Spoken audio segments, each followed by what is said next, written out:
Fala galera, beleza? Eu sou o Paulo Roberto, sejam bem-vindos ao Aprenda AWS. Bom, no vídeo de hoje vamos continuar aqui a nossa série sobre o IAM. Já passamos por roles, usuários, grupos, permissões baseadas em identidade e agora vamos falar sobre permissões baseadas em recursos. Então vou mostrar para vocês aqui usando o S3 e o KMS e mostrar as particularidades ali de cada configuração, beleza? Então vamos nessa! Bom, começando aqui no IAM, eu tenho aqui um grupo, né? Eu criei um grupo de teste chamado IAM101 e aqui eu coloquei algumas permissões simples. Eu coloquei acesso de leitura do S3, né? Acesso total de leitura no S3, acesso para usar o KMS e gerenciar chaves, umas permissões extras ali de S3 só para poder colocar policy, né? Remover, habilitar algumas coisas. Mas no geral a nossa permissão é essa de leitura, né? E por fim eu botei gerenciamento full do IAM porque eu quero ficar adicionando e removendo permissões caso precise, sem ter que ficar entrando em vários usuários.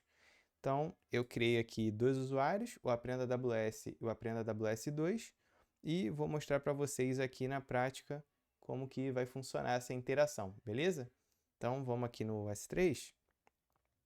Eu já tenho um bucket criado, chama Poly Aprenda AWS, né? Se vocês olharem aqui, pode ver em propriedades, usa a criptografia do KMS e tudo mais, que eu até tinha deixado habilitado, mas vou até voltar aqui.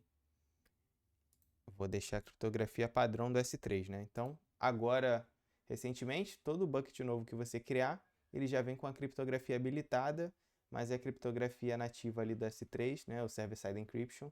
Você não precisa gerenciar essa chave, né? Por padrão. Então, você consegue fazer o upload, né? Enfim, todas as operações necessárias ali, sem ter que ficar configurando mais nada além do seu próprio bucket, né? Ele é realmente transparente. Agora, se você tem a sua própria chave KMS, e quer usar essa chave para poder criptografar os seus objetos, aí sim é necessário uma configuração extra, que é parte aqui também do que eu vou mostrar, baseado nessas permissões, né, de recursos. Então, vamos nessa. Como vocês viram, né, vou voltar aqui.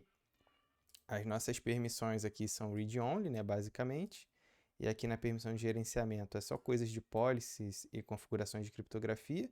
Então, na prática, o meu usuário ele é read-only, né? Se eu vier aqui, eu estou inclusive logado com o usuário 1, Aprenda AWS, né?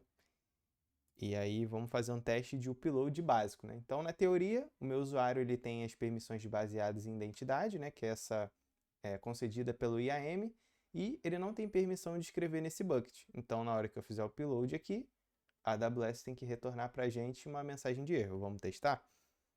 Vem aqui o upload, adicionar arquivo, vou mandar um arquivo aleatório aqui qualquer, vou mandar fazer o upload e falhou. Se você vier aqui embaixo, né, ele vai te dizer, olha, acesso negado. Aí ele vai te dar uma mensagem, né, que você não tem permissão de gravar e realmente não tem, porque lá no IAM a gente não definiu essa permissão, né? Nenhuma dessas policies dá permissão de fazer o put object, que é a chamada de API necessária para gravar os dados no bucket. Então, a gente teria duas opções aqui, né? Colocar a permissão no nosso usuário do IAM, e aí beleza, seria uma permissão baseada em identidade, ele conseguiria gravar os dados normalmente, que é o que costuma se fazer. E tem as permissões baseadas em recursos, que é você definir essa permissão direto no próprio recurso, né? Cada recurso dá um nome específico para esse tipo de policy. Aqui no S3, aqui em permissões, aqui no S3 ele chama de Bucket Policy. Então, as políticas baseadas em recurso e essas políticas baseadas em identidade, elas meio que se complementam, né? No geral, você acaba usando mais as políticas baseadas em identidade, mas as de recursos te ajudam em outros cenários, por exemplo, um acesso entre contas, né? Você tem uma role numa outra conta da AWS ou coisa do tipo, né? Algum outro usuário, e aí você quer que essa role ou esse outro usuário de uma outra conta acesse, né, o seu bucket, você usa a permissão baseada em recurso ali para conceder a permissão para esse usuário, né? É um caso de uso comum, vamos dizer assim. Enfim, tem vários tipos de forma de usar, né? Eu estou dando aqui um exemplo. E aí eu vou mostrar para vocês como é interessante, né, esse tipo de permissão e ao mesmo tempo perigoso, porque, veja, nesse cenário, o nosso usuário ele é somente leitura. Mas se na Bucket Policy eu colocar uma permissão de escrita, o que será que acontece? Vamos ver? Vamos adicionar aqui a permissão. Vou copiar aqui o ARN do bucket que vai precisar logo abaixo. Então, clica aqui, vai criar um novo bloco de configuração. Aqui é padrão, né? O IAM é padrão aqui, com exceção desse bloco que chama Principal, que eu já vou explicar. Mas, por enquanto, vamos aqui definir quais são as permissões. S3... Opa, deixa eu voltar aqui. Já está selecionado o S3. Eu quero só o put object e o delete. São as duas operações que a gente vai fazer aqui, né, basicamente. Então, put object, delete object, selecionado direitinho. Agora, aqui na parte de recursos, vou dizer que é para qualquer recurso. Não tem distinção aqui. E... Não, beleza. Na verdade, não qualquer recurso, né? Apesar de ser a bucket policy, qualquer recurso seria o próprio bucket aqui, né? Mas beleza, vou colocar o ARN do recurso. E aí, o ARN do próprio bucket, né, nesse caso. Aqui no Principal, basicamente o Principal é a entidade, né, vamos dizer assim. A entidade pode ser uma role, pode ser um usuário, pode ser um serviço da AWS. Cada um desses elementos é considerado uma entidade. É o recurso que vai chamar o seu outro recurso, vamos dizer assim. Então, eu tenho o meu usuário do IAM chamado Aprenda AWS. Então, eu sou uma entidade, beleza. Aí eu vou chamar, fazer alguma operação, né, alguma chamada de API para esse bucket em específico. Então, ele vai considerar quem é o Principal. O Principal é o usuário Aprenda AWS que fez essa chamada. Então, ali eu defino quais recursos podem ou não, né, chamar esse determinado bucket. Por exemplo, eu posso dizer que qualquer Principal pode chamar, né, pode bater aqui e tudo bem, ou eu posso especificar, que é o que eu vou fazer, eu vou restringir somente o meu usuário, né? Então, a gente vem aqui no Principal, tem uma forma específica de escrever, né? Quando é usuários, a gente usa o prefixo AWS ali, então tem que estar AWS entre aspas, e aí 2 pontos, e logo depois a gente define aqui o ARN do usuário, né? Coloca o ARN do usuário. No caso, se for um elemento só, eu poderia simplesmente escrever aqui e pronto, seria suficiente, né? Mas no nosso caso são 2 usuários, eu já vou deixar os 2 cadastrados aqui para facilitar. Então, tem que abrir e fechar os colchetes, né? Vou colocar aqui o primeiro bloco de configuração e o segundo bloco. Então, vou voltar aqui no IAM, vou abrir aqui o usuário. Como a ARN ele segue um determinado padrão, né? Basicamente, o que muda aqui no final é o nome do usuário, porque o tipo de recurso é o mesmo, a conta é a mesma. Vou copiar aqui e vou colar. E no de baixo aqui também, só que eu vou colocar o 2 no final, porque são referentes a 2 usuários, né? Então, sem problema. Estou definindo aqui uma política baseada em recurso. Optei por especificar aqui o bucket embaixo, né, para ficar mais claro. E aqui no Principal eu estou dizendo que somente esses 2 usuários têm a permissão que eu estou definindo logo aqui abaixo, né? Então, put object, delete object, para o usuário Aprenda AWS e Aprenda AWS 2. Então, eu vou salvar aqui. Beleza, já salvei. Agora vamos fazer o nosso teste aqui de novo. Vou fazer o upload do mesmo arquivo e vamos ver o que vai acontecer.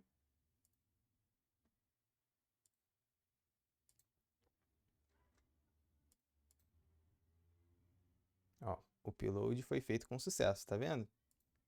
O arquivo ele foi carregado. Então, essa é basicamente a diferença, né? Enquanto na permissão baseada em identidade, você tem tudo definido na sua role, né? No seu usuário, ou no grupo que ele faz parte. No caso da permissão baseada em recurso, ela está associada diretamente com o recurso que você está trabalhando, né? No nosso caso aqui, o bucket do S3. E aí, vamos fazer o teste aqui de deleção. Aí ele pede para você digitar aqui, né? Deletei. Vamos voltar aqui no usuário. Pode ver aqui que as permissões não foram alteradas, né? IAM full, o bucket policy mgmt que eu mostrei no início, só para colocar policy e criptografia, né? E a permissão de read-only do S3. Então, um usuário read-only é capaz de escrever num bucket desde que esse bucket permita ali na permissão baseada em recurso, né? No caso, a bucket policy, que ele permita operações de escrita. Então, nesse cenário, as permissões elas são somadas, né? eu pego o que eu tenho de identidade no meu usuário, né, na minha role, no meu grupo associado com o usuário, pego o que está definido na política baseada de recurso, somo as duas e tenho uma permissão resultante maior. Pode ser que em algum caso de uso isso faça sentido, mas no geral você tem que tomar muito cuidado ao definir o principal, né? Porque muita gente costuma colocar o principal como asterisco. Então, se você deixa qualquer entidade chamar o seu bucket e você está dando permissão de escrita, né, através dessa permissão baseada em recurso, eventualmente um usuário que é read-only vai conseguir gravar no seu bucket ali de alguma forma, né, e talvez não seja isso que você deseja. Então, é importante ficar atento a esse tipo de restrição, né, baseada nos principals ali. Isso para o S3 porque a Bucket Policy não é obrigatória. Então, no caso do KMS, funciona um pouco diferente, né? A Key Policy ela é obrigatória. Se você não definir as permissões certas na Key Policy, você não vai conseguir fazer o uso da chave, né? Então, vamos aqui de exemplo.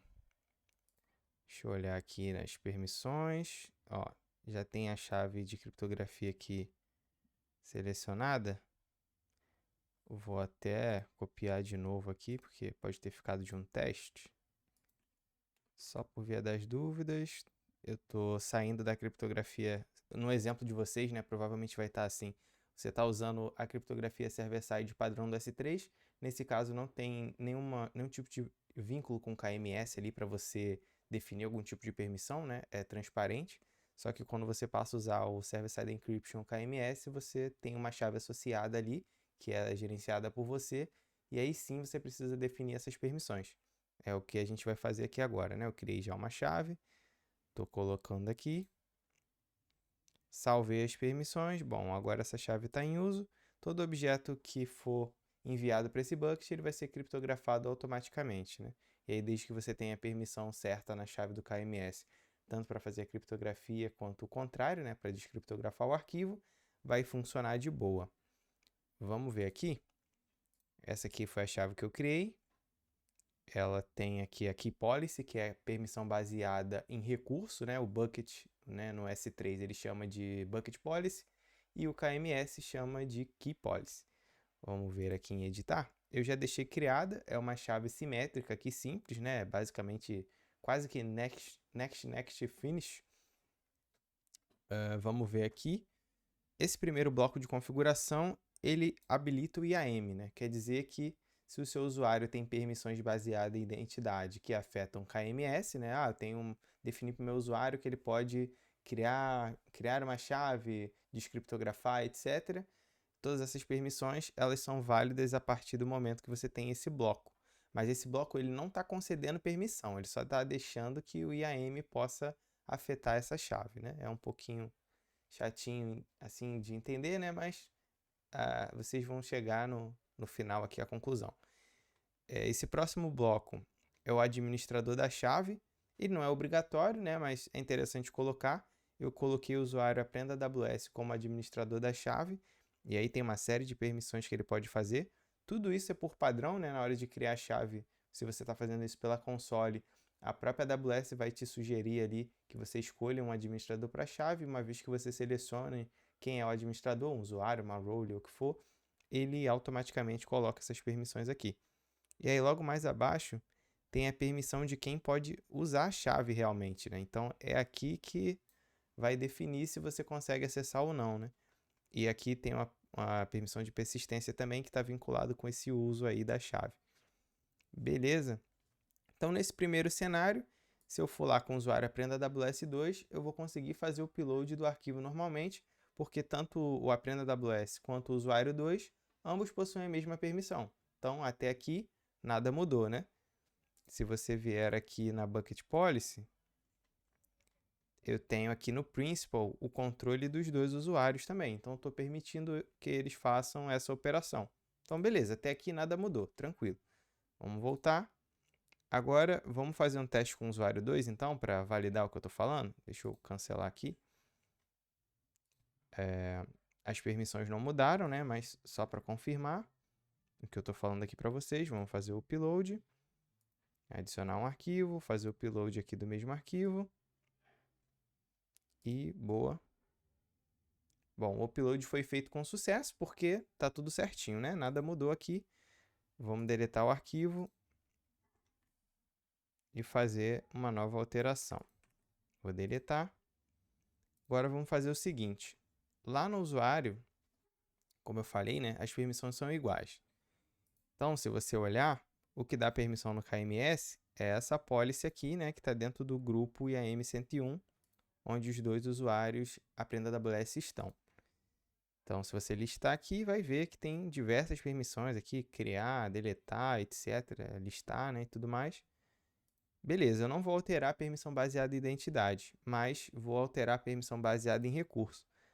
Aqui na chave, lá no final, aqui onde diz o uso, né, a permissão do uso da chave, eu vou remover o principal do Aprenda AWS 2, tanto daqui, né, desse bloco de uso, quanto do de persistência também. Ambos vão ser referentes ao uso, no fim das contas. Vou salvar. E aí, beleza, vou voltar aqui. Bom, agora vamos fazer aqui o upload, novamente, né? Selecionar o mesmo arquivo para o teste. Vamos fazer o upload. E pronto. Ele não deixou, né? O upload falha no upload e diz que você não dá permissão, porque por mais que seu usuário tenha permissão baseada em identidade, que na teoria, né, deixaria você fazer as operações, a permissão baseada em recurso que está na keypolicy, ela não está permitindo o principal desse usuário. Então, na teoria, né, se eu usar o Aprenda AWS 1, que continua lá, né, Aprenda AWS, né, não tem um no final, se eu utilizar o Aprenda AWS lá e tentar fazer o upload, né, provavelmente vai funcionar. Vamos testar aqui?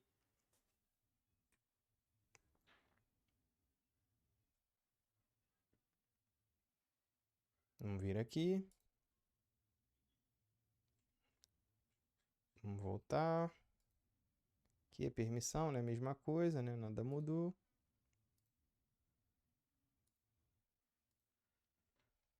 Faz o upload. E funcionou, né? Porque nesse caso, se a gente olhar aqui a permissão do KMS, vai ver que o principal do Aprenda AWS ele continua valendo aqui como uso da chave, né? Só o 2 que foi removido, é por isso que ele não consegue. Então, basicamente é isso. Enquanto no S3 a política baseada em recurso, a Bucket Policy, ela não é obrigatória, você pode usar, né, dependendo do seu caso de uso, e ela se soma com a permissão baseada em identidade. Então, eu tenho um usuário que, por identidade, ele só é somente leitura, e na Bucket Policy eu dou algumas permissões de escrita, como enviar o arquivo e deletar o arquivo, que foi o que nós testamos. Então, nesse caso, as permissões são somadas e a Bucket Policy permite que um usuário read-only possa fazer operações de escrita, por exemplo. E no caso do KMS, nós temos ali a Key Policy, e aí tem um funcionamento um pouquinho diferente, né? A Key Policy ela é obrigatória, então por mais que seu usuário via identidade ele tenha as permissões para interagir com a chave do KMS, se você não define direitinho na Key Policy qual uso esse usuário pode fazer, né? O principal dele precisa estar registrado lá e quais operações você quer permitir. Se isso não estiver bem amarradinho, não vai funcionar. Então é isso, eu dei exemplo aqui com 2 serviços, mas vários outros recursos da AWS também possuem esse tipo de configuração, né? Filas do SQS, tópicos do SNS, por aí vai. Eventualmente pode mudar um pouquinho o nome, como no caso do S3 e do KMS, né? Um é Key Policy, o outro é Bucket Policy, mas no fim todas são políticas baseadas em recursos. Então é isso, pessoal. Não se esqueçam de deixar o seu like, se inscrever no canal, compartilhar com os amigos e até a próxima!